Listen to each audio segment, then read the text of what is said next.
Penggunaan balutan funda berikutnya bisa kita gunakan pada area luka di bagian frontalis atau bagian depan dari dahi atau kening pasien. Ketika ada luka di area dahi ini, sebelumnya sudah dilakukan perawatan dan diberikan balutan berupa kasa atau kapas atau apapun yang sudah bisa menghentikan perdarahan atau bisa membatasi luka, kemudian baru kita lakukan balutan funda ini. Caranya masih sama dengan yang tadi, kita jadikan balutan funda ini menjadi balutan lipat 2 atau dari ujung tingginya kita lipatkan menuju pangkal dasarnya. Akan jadi seperti demikian. Selanjutnya ini kita akan taruh pada area frontalis pada pasien. Jadi yang bagian sini akan menjadi funda kecil seperti ini ya. Nah, kita taruh di bagian frontalisnya pasien. Permisi ya Bapak, kita pasangkan balutan dulu. Kita pasangkan seperti ini. Kemudian yang dari depan langsung kita tarik ke bagian belakang, kanan dan juga kiri.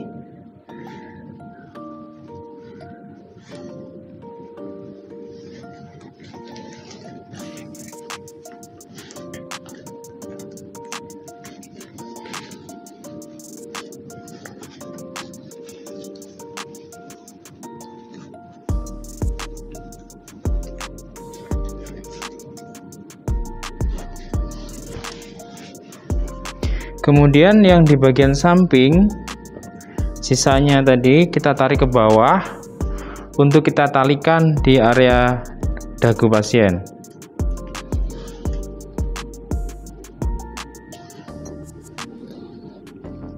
Seperti biasa, selama kita melakukan balutan, upayakan balutan ini tidak terlalu kencang tapi juga cukup kuat. Dengan cara kita mengevaluasi kepada pasien, apakah terasa terlalu kencang Bapak? Sudah cukup, Pak. Sudah cukup. Pastikan simpul-simpul ini juga sudah kuat sehingga aman untuk pasien ketika dilakukan transportasi atau pemindahan posisinya. Jadi jadinya akan seperti demikian. Boleh noleh ke kanan, ke kiri. Nah, jadinya akan seperti ini. Jadi fokus balutan kita ada di bagian depan atau frontalis ini. Oke, sudah.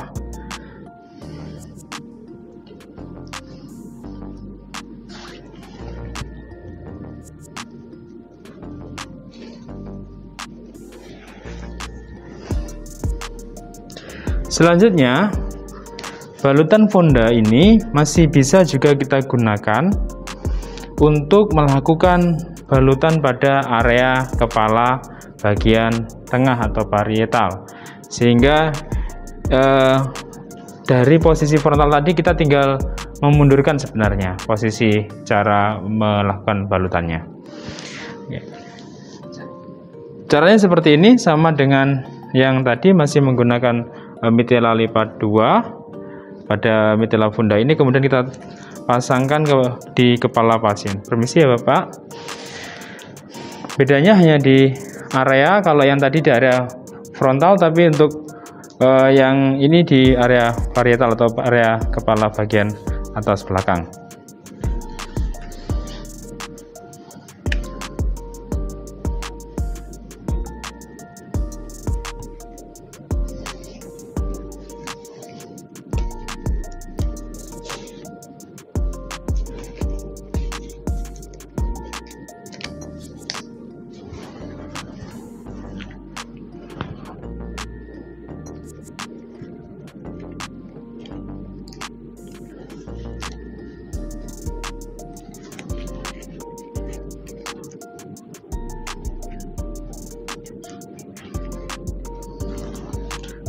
Silakan toleh ke kiri.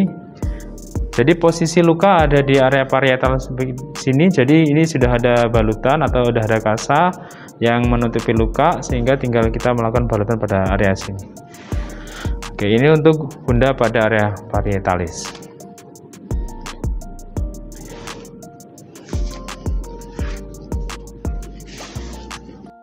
Selanjutnya kita penggunaan balutan funda ini bisa digunakan untuk melakukan balutan pada area kepala bagian atas, atau dibilang namanya adalah balutan funda versitis.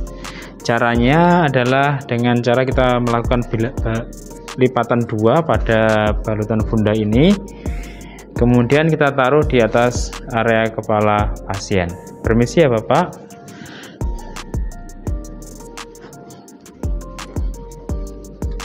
Apabila dirasa balutan lipat 2 tadi terlalu lebar, bisa kita tambahkan balutan menjadi 4 tapi tidak penuh, jadi masih ada sisa seperti ini.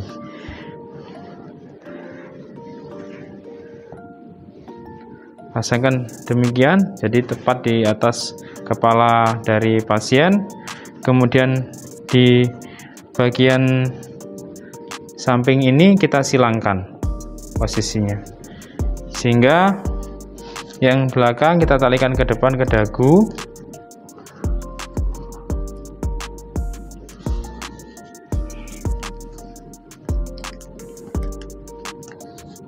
Sementara yang dari depan kita silangkan ke belakang.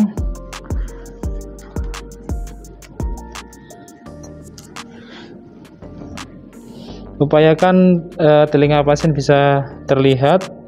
Ini sebagai simpul juga untuk belahan dari fundanya.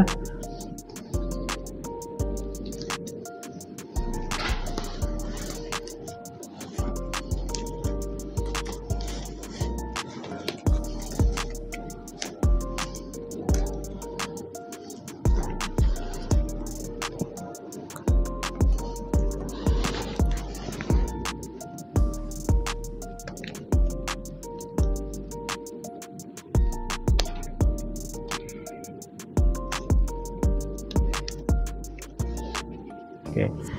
Jadinya seperti ini, jadi fokus pada luka pada yang ada di area bagian kepala atas. Kalau ada luka dan kasus sudah bisa tertekan dengan balutan ini. Untuk berikutnya kita bisa menggunakan balutan funda ini di area kepala, yaitu untuk digunakan pada area kepala bagian belakang atau occipitalis. Jadi kalau ada luka, benturan, memar, perdarahan pada area occipital, maka sudah dilakukan perawatan terlebih dahulu dan sudah dipasang kasa atau kapas untuk menghentikan perdarahan. Kemudian kita lakukan balutan menggunakan funda dengan teknik occipitalis. Caranya masih sama, kita lipat menjadi 2, atau jika dirasa terlalu lebar, kita juga bisa menggunakan lipatan tambahan kembali. Kalau tadi dari frontalis kita ada di depan, kemudian versitis di atas, kemudian kita occipitalis lebih ke belakang kembali. Kita pasangkan di area ke belakang kepala pasien. Permisi ya Bapak. Jadi upayakan balutan ini bisa mencakup area belakang atau area occipital dari kepala pasien. Bagian bawah kita naikkan ke atas seperti ini.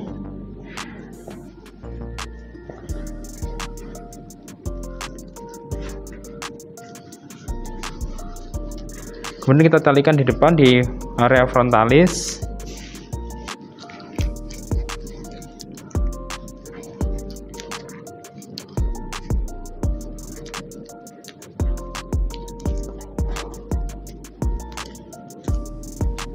Sementara sisanya ini kita arahkan ke bawah ke area dagu.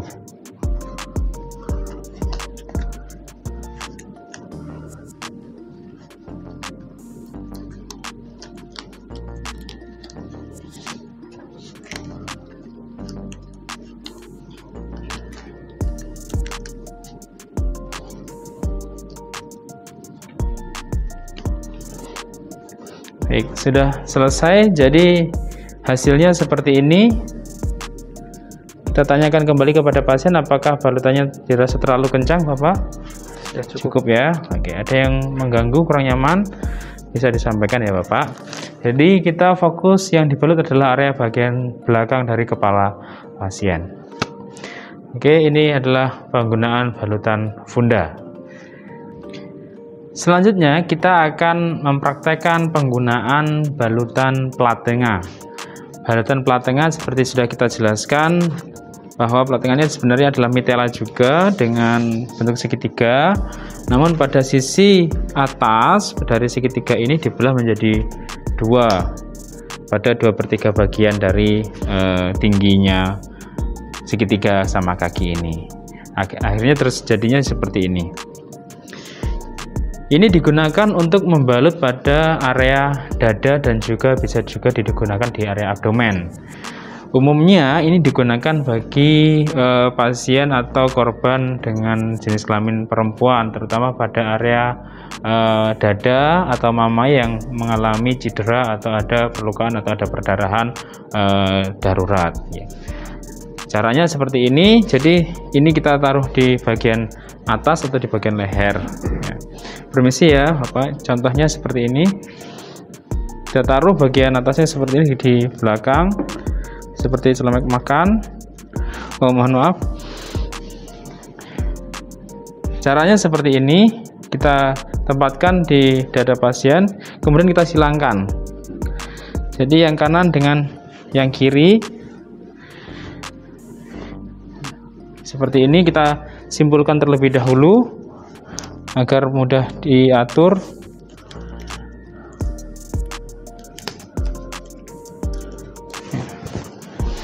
Kemudian di bagian dada ini kita masukkan ke belakang. Permisi ya, boleh agak ke depan.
Balutan sudah selesai, boleh ditunjukkan ke depan. Jadi posisinya akan seperti ini. Mohon maaf kalau pada pasien wanita akan ruang ini bisa digunakan atau untuk ditempatkan organ mamai, atau mungkin kalau ada perlukaan atau perdarahan juga bisa ditempatkan di area yang longgar ini. Diharapkan dengan begini maka selama transportasi atau selama pertolongan pasien bisa dengan aman dan selamat di area perlukaan di area dada ini. Untuk balutan segitiga kita sudah menyelesaikan semua jenis balutan mulai dari mitela, funda sampai ke plat tengah. Nah, selanjutnya kita akan belajar menggunakan balutan yang bentuknya pita. Salah satunya adalah menggunakan model tensograft atau elastis bandage seperti ini. Kita akan menggunakan balutan ini untuk melakukan balutan spiral bandage atau balutan sederhana dengan bentuknya sirkuler. Dengan ini dikhususkan bagi area atau organ yang bentuknya spiral atau mungkin panjang dan bisa dibalut dengan balutan seperti ini, sehingga memudahkan untuk dilakukan balutan atau selama perawatan pasien untuk fiksasi posisinya. Baik, kita langsung saja kepada pasien. Tangan kirinya kita ibaratkan ada perlukaan atau patah pada area tangan kiri pasien di sini, di area tengah sini, sehingga kita perlu melakukan balutan dari mulai pergelangan tangan sampai ke area lengan bawah yang bagian atas. Kemudian pada saat membalut kita taruh di papan yang atau alas yang cukup bisa menopang, bisa yang keras dan juga kuat, agar lengan pasien tidak dalam posisi yang tidak lurus atau harus dalam posisi inline seperti ini. Selanjutnya kita lakukan balutan. Jadi posisi dari gulungan ini juga sangat menentukan, memudahkan kita untuk melakukan balutan. Jadi pada saat melakukan balutan, posisikan balutannya seperti ini, bukan dibalik seperti ini. Ini akan menyusahkan kita jadinya. Ya. Usahakan kita menggunakan dalam metode satu jalur seperti ini, karena ini pakai spiral bandage, jadi kita tinggal menggulungkan saja.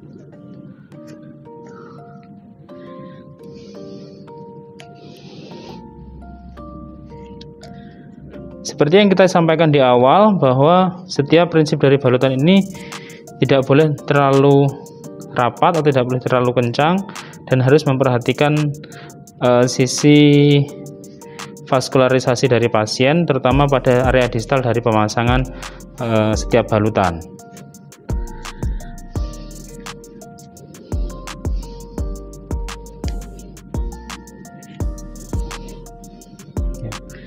Ini adalah contoh model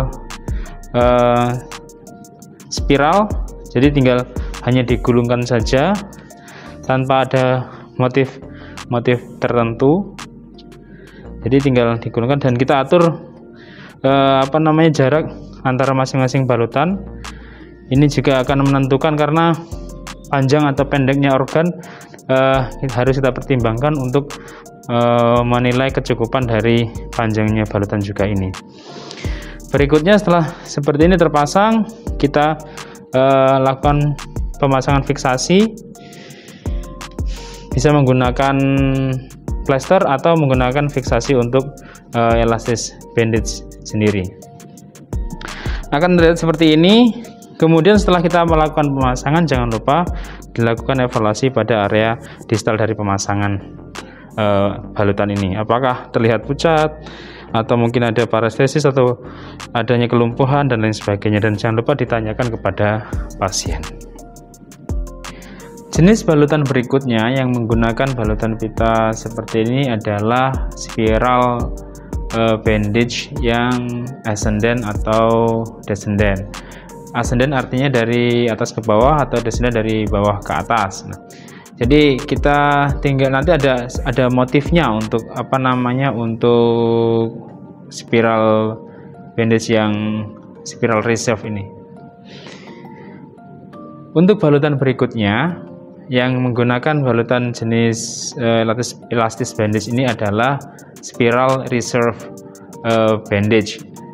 Jadi ada motif dibalikkan, atau semacam ada motif, kalau kita bilang pucuk rebung.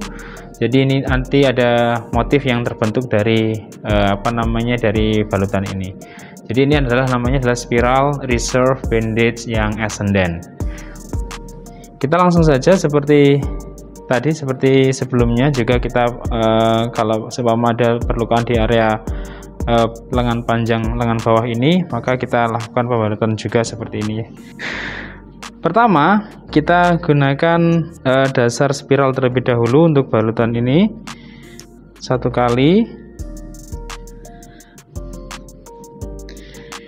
Kemudian berikutnya di spiral yang kedua, pada sisi tengah kita bisa melakukan pelipatan seperti ini. Ini adalah modifikasi, jadi bisa dengan beberapa teknik yang lain.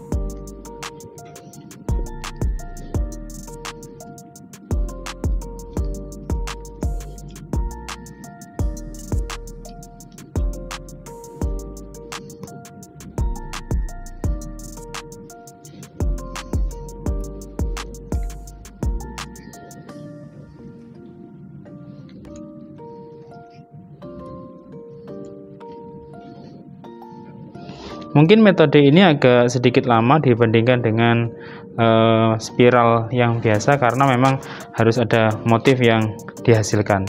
Kurang lebih metode ini akan menghasilkan motif yang seperti ini. Jadi semacam susunan dari rebung atau pucuk rebung yang masih muda gitu ya. Ini kalau menggunakan teknik ini, kalau menggunakan teknik yang lain juga bisa. Kita bisa menggunakan balutan ini langsung. Jadi ketika balutan ini dibalutkan, kita menggunakan ke arah bawah.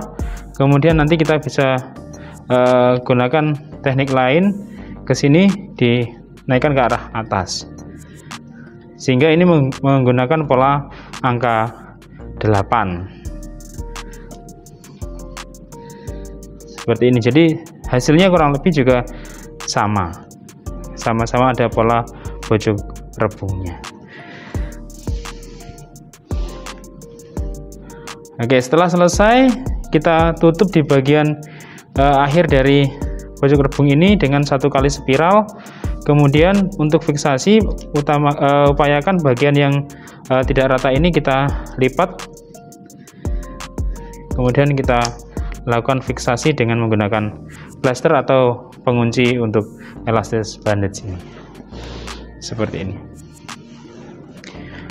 Untuk balutan yang pucuk rebung tadi yang menggunakan pola angka 8 bisa juga digunakan untuk melakukan balutan pada area ankle atau area kaki, sehingga ini akan lebih mudah dilakukan pada area ankle karena ada lekukan yang berbeda dengan di tangan atau yang di ruas panjang, sehingga ini akan lebih mudah untuk membentuk pola reverse-nya atau pola pucuk rebungnya. Berikutnya kita akan menggunakan elastis bandage ini atau balutan pita ini untuk membalut pada area kepala. Kita ibaratkan di kepala pasien ini ada luka yang berada di puncak dari kepala. Di puncak kepala sini, sehingga membutuhkan kemudian ada perdarahan banyak atau mungkin retakan juga, sehingga kita membutuhkan balutan yang hampir menyelimuti di seluruh kepala. Caranya kita akan membuat sebuah lingkaran balutan sebagai dasar, kemudian nanti kita akan balutkan ini mulai dari depan atau dahi ke area occipital, dan kita kembalikan lagi begitu seterusnya sampai semua tercover atau tertutup. Teknik ini dinamakan dengan teknik balutan recurrence atau recurrence bandage. Baik, kita lakukan. Permisi ya Bapak. Pertama kita buat dasar dari balutan ini, kita putar sebagai dasar ini di atas telinga. Ukurannya bisa dilakukan 2-3 kali agar kuat sebagai dasar balutan. Kemudian setelah mencapai frontalis atau area dahi, kemudian balutan ini kita arahkan ke belakang seperti ini. Kemudian kita minta asisten untuk memegangi area yang di dahi yang kita lipat ini. Permisi Mas, boleh tolong dibantu pegang. Oke. Karena di praktek kali ini kita tidak menggunakan asisten, jadi kita minta asisten kepada pasien kita. Kemudian kita arahkan ke samping.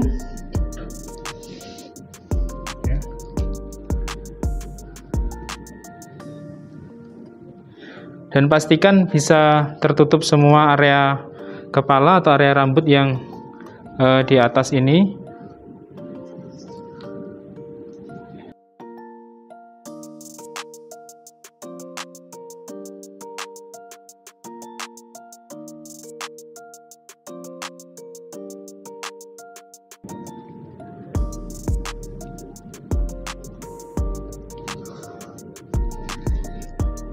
Kemudian kita balut area sini. Pastikan ini biar kuat, kita arahkan ke sebelah sini. Jadi sekalian untuk mengikat, sekalian kita pindah jalur. Ditahan ya Mas.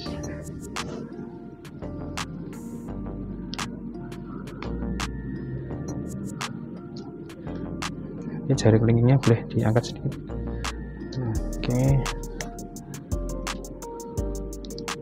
Oke, tekan.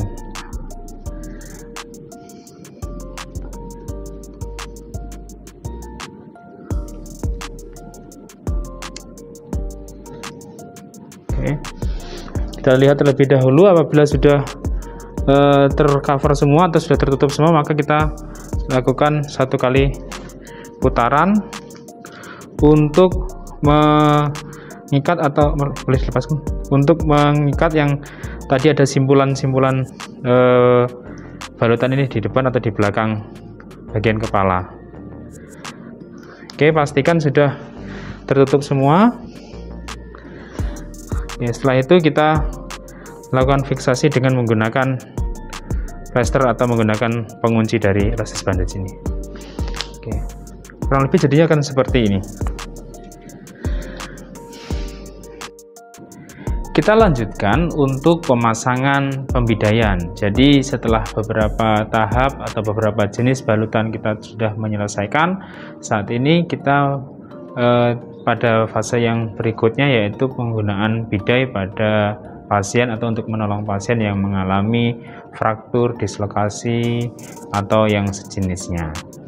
Bidai itu adalah balutan seperti ini, jadi adalah penyangga dari luka, terbuat dari sebuah papan yang bisa menopang untuk organ pasien dan dibalut dengan kain tipis dan cukup tebal pada satu atau kedua sisi. Apabila ini ada satu sisi yang cukup tebal, jadi yang tebal atau yang soft ini nanti akan ditempelkan ke organ dari pasien agar tidak menyakiti pada pasien. Tips untuk memilih bidai, kita yang pertama harus mengetahui dulu di mana lokasi lukanya, sehingga kita bisa menentukan panjang ataupun lebar dari bidai yang kita butuhkan. Kemudian apabila ada sisi yang tidak sama pada pembidaian, mungkin contohnya adalah di area kaki bagian luar, mungkin dengan bagian dalam akan bisa digunakan bidai yang ukurannya berbeda juga masih bisa. Kemudian penggunaan bidai ini prinsipnya harus mampu menopang pada dua sendi, yaitu sendi di atas dan juga sendi di bawah dari organ yang mengalami luka. Kemudian apabila ada luka pada pasien yang akan kita tolong, alangkah baiknya dilakukan penolongan terlebih dahulu seperti perawatan luka, pembersihan luka, kemudian juga penghentian perdarahan. Lalu untuk tali yang bisa kita gunakan bisa berbagai macam. Pada saat ini kita menggunakan mitela dengan model kita bentuk seperti dasi kemarin. Untuk tali kita menggunakan mitela. Selain mitela kita bisa menggunakan berbagai alat yang lain seperti kopel atau mungkin tensokrab dan lain sebagainya. Untuk mitela atau segitiga sederhana ini kita lipat menjadi 8 bagian dan jadinya seperti ini, lebarnya kurang lebih, atau juga bisa nanti lebih lebar sesuai dengan kondisi dari luka pasien.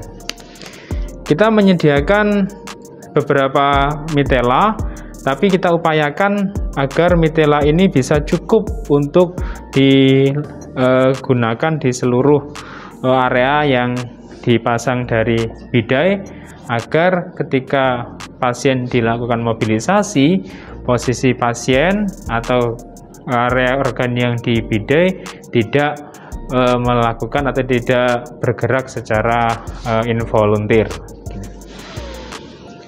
Selanjutnya mari kita lakukan kepada pasien.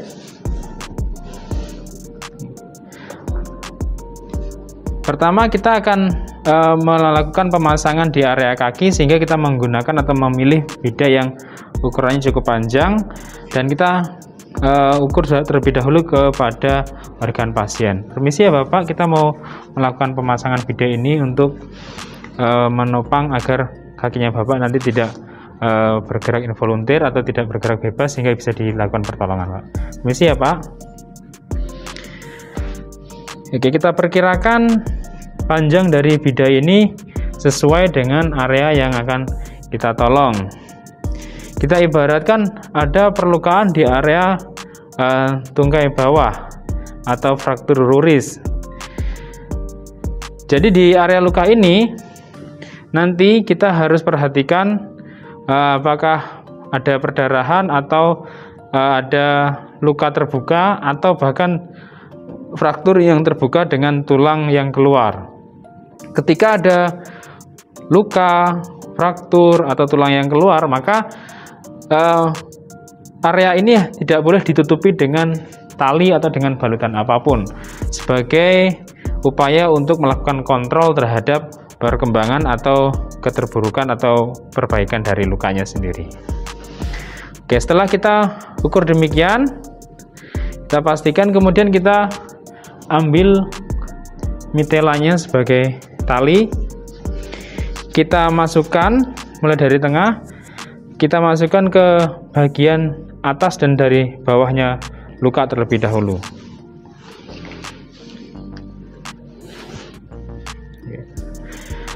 Untuk pasien yang seperti ini biasanya kesulitan untuk melakukan pengangkatan atau pergerakan dari kaki, sehingga pada saat kita memasukkan tali, kita cari lokasi yang bisa dimasuki oleh tangan, yaitu pada area di bawah lutut.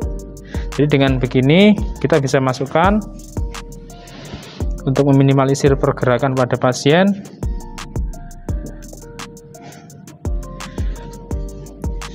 Kemudian kita geser mitela ini ke bagian atas atau ke bagian bawah terlebih dahulu.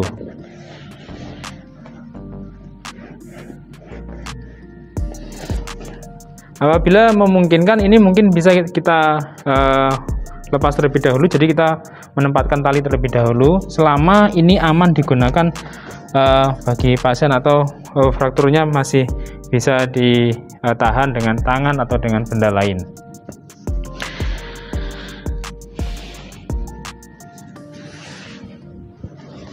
Berikutnya kita masukkan lagi tali yang kedua untuk di area bawah. Perhatikan area luka, apalagi kita memindahkan tali ini ke bawah, jangan sampai menggeser atau mencederai luka pasien lebih parah.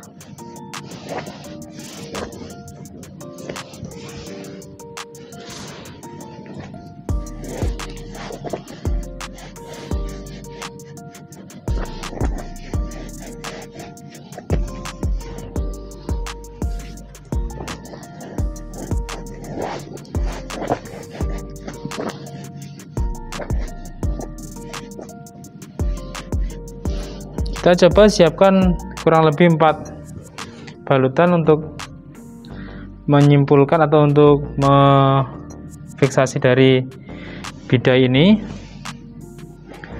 Oke, kita coba ikat dari yang bagian atas terlebih dahulu.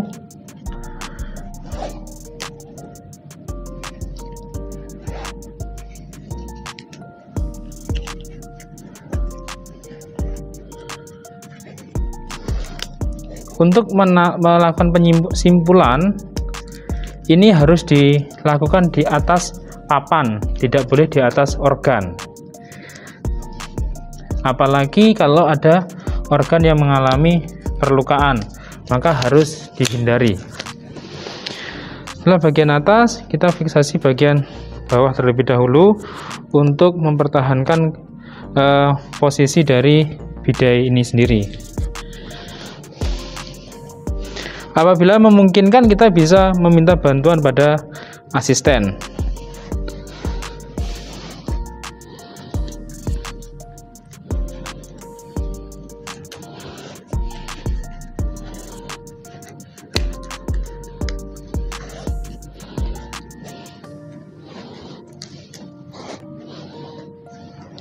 Perhatikan ketika kita menarik dari posisi bidai ini, jangan sampai dia menggeser atau mencederai dari adanya luka atau tulang yang terbuka.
Oke, setelah kita selesai melakukan pembalutan atau pengikatan pada bidai, kita periksa kembali pada area kondisi luka apakah tertutup atau tidak. Kemudian apabila masih ada tersisa tali, mungkin kita bisa mengatur di posisi tungkai paling bawah pasien. Kita upayakan agar bisa menopang atau menahan kaki pasien biar bisa dalam kondisi tetap lurus seperti ini, dengan kita bisa menambahkan tali di bagian bawah dengan mengikatkan di simpul di atasnya. Atau kalau masih ada kelebihan sisa bidai, bisa kita ikatkan langsung ke bagian bidai ini.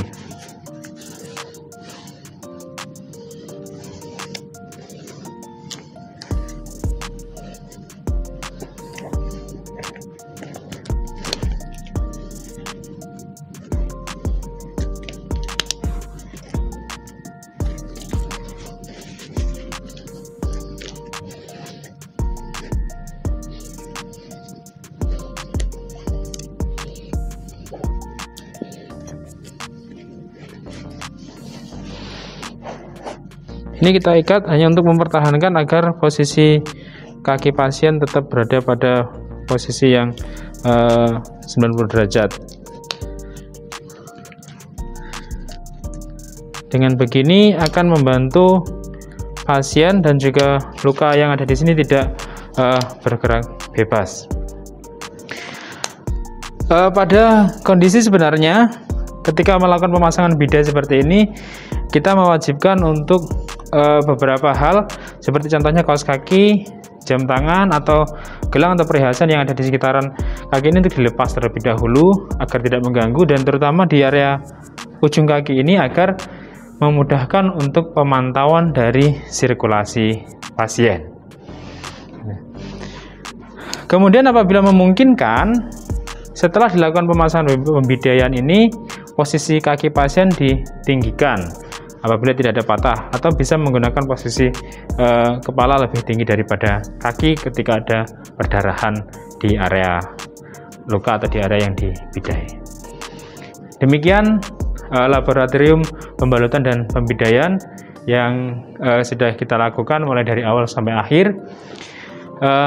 Yang kita pesankan ketika setelah melakukan baik pembalutan ataupun pembidaian, jangan lupa untuk melakukan kembali cek dan dicek kepada pasien tentang terkait status sirkulasinya. Apakah ada tanda-tanda kompartemen sindrom yang meliputi 5P, pain, pallor, pulselessness, kemudian parestesi dan paralisis. Dan jangan lupa juga menanyakan kepada pasien apakah ikatan atau balutan kita terlalu kencang atau terlalu longgar. Itu sebagai evaluasi awal untuk dilakukan perbaikan atau dilakukan evaluasi lebih lanjut lagi kepada pasien. Demikian laboratorium sesi untuk balut bidai. Saya ucapkan terima kasih. Assalamualaikum warahmatullahi wabarakatuh.